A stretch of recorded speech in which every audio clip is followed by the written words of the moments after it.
नमस्कार, हमारा नाम है समरीन और आपने देखना शुरू कर दिया है लाइव सिटीज। देखिए, समाजवादी पुरोधा होने का करता वही दावा है, हवाओं की तरह बदलती जिनकी विचारधारा है। ये ट्वीट किया है लालू प्रसाद यादव की बिटिया रोहिणी आचार्य ने। हालांकि रोहिणी आचार्य ने इस ट्वीट को कुछ देर बाद ही डिलीट कर दिया, लेकिन तब तक हंगामा मच चुका था। आपको मालूम है कि आज गुरुवार है और आज कैबिनेट की बैठक बुलाई गई थी, लेकिन हैरान करने वाली बात ये रही कि ये बैठक सिर्फ 20 मिनट ही चलती है। और आपको बता दें कि अब कई तरह के कयास भी लगाए जा रहे हैं। तो आज हम इसी मुद्दे पर सीधी बातचीत करेंगे सीनियर जर्नलिस्ट अरुण पांडे जी से।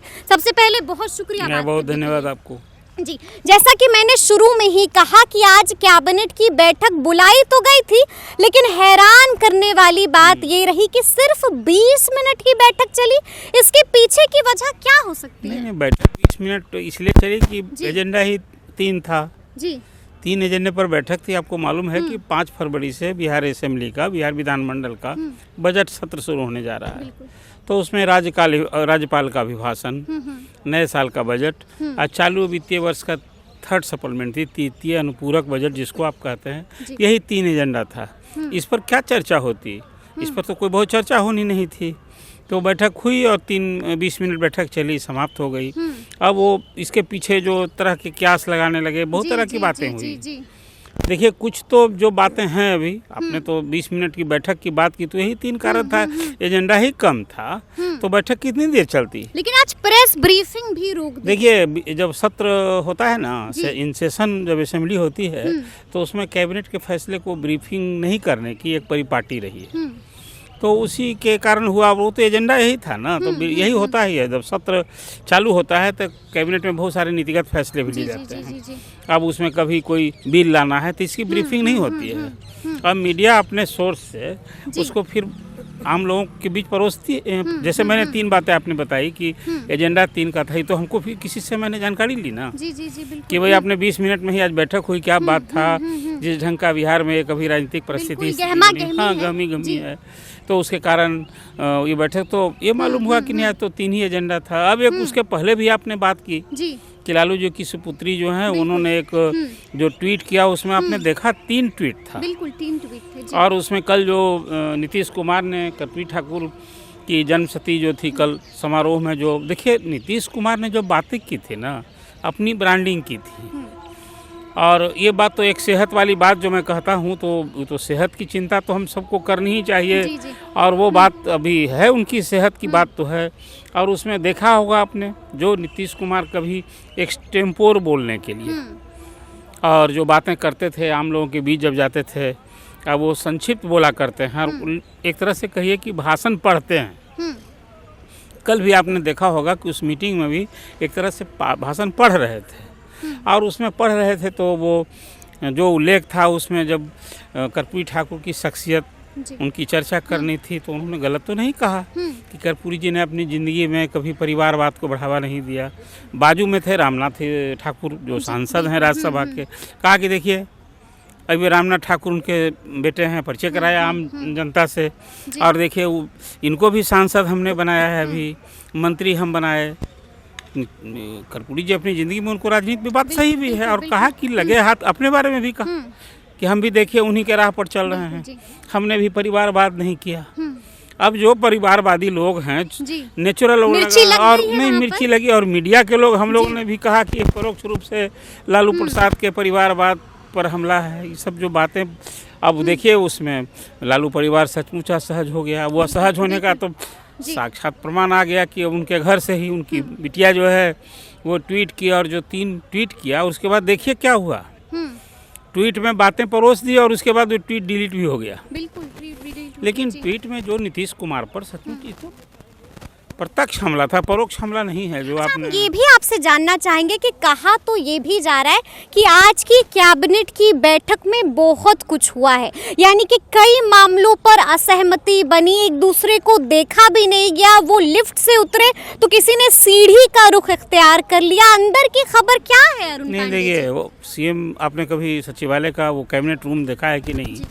कैबिनेट रूम आजकल तो मीडिया अलाउ भी नहीं है वहाँ।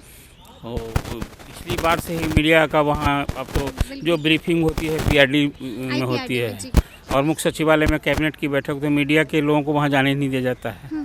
अब वो बातें जो छन कर आती है, हम सब लोग जो अपने सोर्स से, इन्हीं मंत्रियों से और जो कैबिनेट में अधिकारी रहते हैं उन लोगों से हम लोग इन्फॉर्मेशन गैदर करते हैं।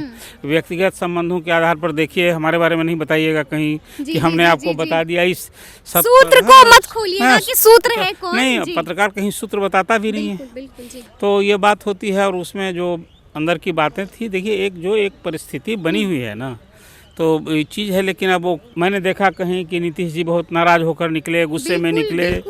फिर आया कि तेजस्वी भी देखा मैंने कि तेजस्वी जो है कोई कैबिनेट में कोई एजेंडा आना था, वो नहीं आया। चर्चा तो बाहर में ये सुनने को मिली कि सुना कि वो यहाँ आपके पास अंदर वाली जानकारी नहीं। देखिए, अंदर में कुछ हुआ ये हमको जानकारी नहीं है। वो इस संदर्भ में जिस किसी से मेरी बात हुई तो वे कहा कि देखिए बहुत सहज तो माहौल नहीं था जो एक होता है, ये वो कहा पहले वाली बात नहीं थी। वैसा नहीं दिख रहा था। लेकिन एक चीज़ अब चर्चा हुई, मैंने भी तहकीकात करने की कोशिश की, वो कौन सा इशू था जिसके चलते तेजस्वी शायद किसी अधिकारी पर नाराज हुई, भी चर्चा आई। ये भी चर्चा हुई। तो मैंने कोशिश जानने की, तो वो फिर किस पर नाराज हुए, क्यों नाराज हुए, कि नाराज हुए कि नहीं हुए, ये खबरें तैरते रही। देखिए कुछ तो बात होती है तभी।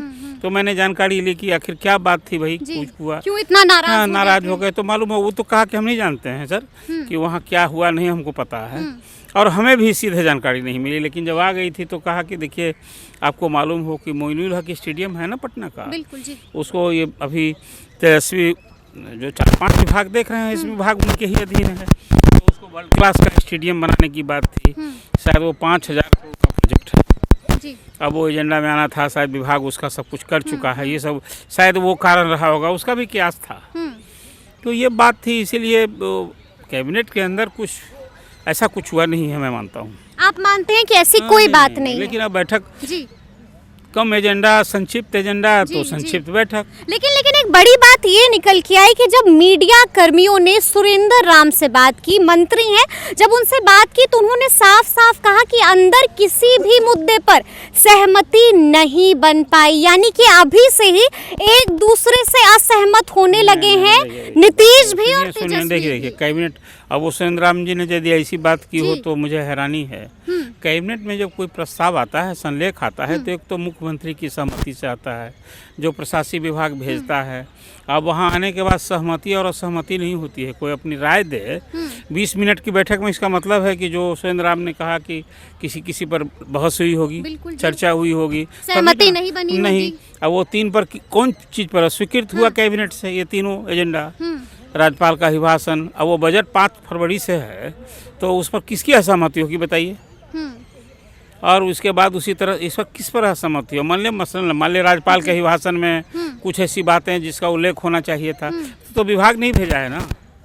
इसीलिए मुझे नहीं लगता है कि उसमें असहमति को लेकर इससे कुछ बात मंत्री कर रहे हैं, तो भरोसा कीजिए कि उनकी उन्हीं के अनुसार यदि वो आपने उनसे बात की है, उनकी कही बात पर आप यदि सवाल कर रही हैं, तो अब तो ये मानना पड़ेगा कि कुछ हुआ है। तो अब इससे अधिक बात क्या हो, कैबिनेट की बैठक में शरीक मंत्री ही यदि कह रहा हो क्या सहमति बनी, हाँ, एक इशारा दिया सिर्फ कि सहमति बनी, तो क्या हम इसको ऐसे देखें कि अब नीतीश और तेजस्वी एक दूसरे से सहमत तो नजर नहीं आएंगे आगे? बहुत ऐसा इशू देखिए, इसमें कोई हम इसको फिर इस दल के बीच टेंस है, पॉलिटिकल रीजन्स होंगे। वही कहा ना कि कल जो नीतीश जी ने भाषण दिया और आज जो 3 ट्वीट आ गया, वो ये दर्शाता है कि सत्तारूढ़ गठबंधन में जदयू राजद के बीच में सब ठीक ठाक नहीं है। अब इसी कारण कहा कि अभी जो स्थिति है, जो सत्ता के गलियारे में चर्चा है कि बिहार में, उसके बाद देखिए क्या क्या हुआ कैबिनेट की बैठक बाद में। नीतीश कुमार जी क्या अपने दल के सभी वरिष्ठ नेताओं के साथ अभी विमर्श बैठक कर रहे हैं। अच्छा, जेडीयू की बड़ी बैठक चल रही है, सीएम आवास सब लोगों को बुलाया। कौन मौजूद है वहाँ पर? वो तो चर्चा है कि विजन यादव गए हैं, ललन सिंह वहाँ हैं, पीके शाही वहाँ हैं, फिर उसके बाद विजय कुमार चौधरी, इन्हीं लोगों तो जाते हैं। मतलब यहाँ पर ये समझना होगा हमें कि एक तरफ यहाँ पर सीएम आवास में जेडीयू की महामंथन वाली बैठक चल रही है और वहीं दूसरी तरफ बीजेपी की भी बड़ी बैठक हुई है जिसमें पीएम मोदी भी थे, जेपी नड्डा भी थे और अमित शाह भी थे और अभी अभी सम्राट चौधरी को भी तलब किया गया है। आज तो प्राइम मिनिस्टर बुलंदशहर में है जी, लेकिन मीटिंग तो हुई हो, मीटिंग अभी हुई होगी। अब वही कहा मीटिंग तो अब वर्चुअली का बैठक होगी, इसमें तो उन लोगों की टेलीफोन। सम्राट चौधरी को भी बुला लिया गया तो देखा हमने अभी कि सम्राट चौधरी दिल्ली गए हैं। मतलब जेडीयू बीजेपी तैयार है क्या कोई बम पटाखा देखिए अब कुछ शर्तें होंगी ना जी। कोई यदि इस तरह का मेल मिलाप फिर अगेन होता है तो कुछ शर्तें होंगी। इतनी बात मैं कह सकता हूँ कि जहाँ महागठबंधन में रहते हुए नीतीश जी वो अपनी शर्त पर ही सीट लड़ेंगे, चुनाव लड़ेंगे कि एक स्थिति है। इस बार यदि वो इस पाले में आते हैं ना तो नीतीश जी की शर्त कुछ रहने वाली नहीं है। क्या बात कर रहे हैं, मतलब सारी शर्त छोड़ देनी पड़ेगी मुख्यमंत्री? नहीं अब कोई तो क्या मुख्यमंत्री की कुर्सी भी जाएगी? कौन इनका क्या डील होगा वो तो अब तो वही बात है। तो यदि कुर्सी चली जाएगी नीतीश जी की तो समझौता क्यों करेंगे? बिल्कुल आप ही बताइए ना। घाटा ऐसा कोई समझे नहीं, घाटा नहीं भाई, अपना क्या किसके लिए वो करेंगे? दूसरे को मुख्यमंत्री बनाने के लिए समझौता होगा। अब वो रही बात कि फिर अभी देखिए जिस तरह का एक ऊहापोह की स्थिति है, कई विकल्प हैं अभी। अब उसमें नीतीश जी क्या फैसला लेते हैं ये सब कुछ कारण है अभी, लेकिन फिर अभी तो फिर कुछ देखिए एक दो रोज इंतजार कीजिए। अभी ये हम कह सकते हैं कि ऑल इज नॉट वेल, और जो खेला होने की बात हो रही है अब तो खेला हो भी। हाँ, इंडी गठबंधन में जो बंगाल से शुरू हुआ, बिहार में यदि कुछ हो गया, नीतीश जी जो सूत्रधार हैं यदि वो पाला बदल लिए तो भाजपा यही न चाह रही है। जो इंडी गठबंधन बना है उसका यूं ही कहिए कि पूरी तरह से पंक्चर ही हो जाएगा, गाड़ी पंक्चर हो जाएगी। अब वो देखिए अभी रोहिणी आचार्य को ट्वीट क्यों डिलीट करना पड़ा, ये बात समझ में नहीं आई। जब उन्होंने धनाधन 3 ट्वीट्स एक के बाद एक किया तो फिर डिलीट क्यों किया? नहीं अब देखिए ये कहीं ना कहीं घर में लालू जी को भी संज्ञान में मुझे लगता है कि जो एक बात मैंने आपसे चर्चा में की है कि भरसक लालू जी अपनी ओर से कोई ऐसी पहल नहीं करेंगे। इमीडिएट कुछ उथल पुथल होगा, किसको नुकसान होगा? राजद जो आज सत्ता में है वो सत्ता से बाहर ना हो जाएगा। बिल्कुल।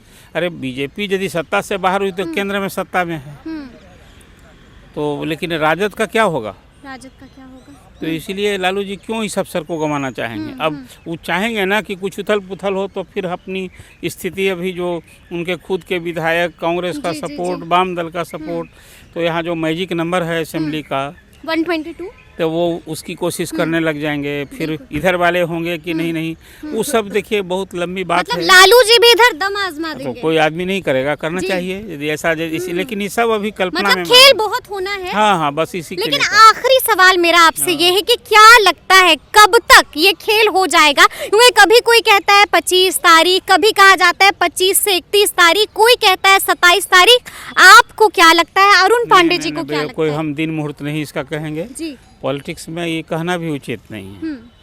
जैसे कोई रोगी की हालत ऐसी हो कि अंतिम सांस, हम लोग इस सरकार के बारे में मैं नहीं कह रहा हूँ। नहीं बिल्कुल जी। तो ऐसा इसको मत जोड़ दीजिएगा कि आप ऐसे कर रहे थे कि तो उसका फिर ईश्वर करे। अभी जो कुछ उठा पटक शुरू हुई है, सीटों का खींचतान शुरू हुई है, तो देखते नहीं कभी कभी वेंटिलेटर से भी लौटाता है। बिल्कुल। तो अभी इसको थोड़ा इस अंदाज मतलब आप ये कह रहे हैं कि सरकार वेंटिलेटर पर जा नहीं वेंटिलेटर पर भी नहीं कहेंगे, ऑक्सीजन पर भी नहीं करेंगे। यदि ये नौबत रहेगी तो वेंटिलेटर होता है तो वेंटिलेटर वाली जरूरतें नहीं पड़ेगी फिर। बिल्कुल। ये तो यहाँ दूसरी स्थिति हो जाएगी, लेकिन अभी थोड़ा इंतजार करना होगा। लेकिन कुल मिला जुला कर कहिए कि लक्षण ठीक नहीं दिख रहा है। ठीक नहीं है, सिम्टम्स बिल्कुल ठीक नहीं है। चलिए तो सुना आपने क्या कुछ बताया है अरुण पांडे जी ने। देखिए साफ साफ कह दिया है कि हालात सही नहीं है, सिम्टम्स सही नहीं दिखाई दे रहे हैं। तो अब देखना होगा कि आगे आगे कौन सा खेला होता है। तो इस तरह के तमाम अपडेट्स के लिए ऐसे ही हमारे साथ बने रहिएगा और देखते रहिएगा लाइव सिटीज। बहुत शुक्रिया।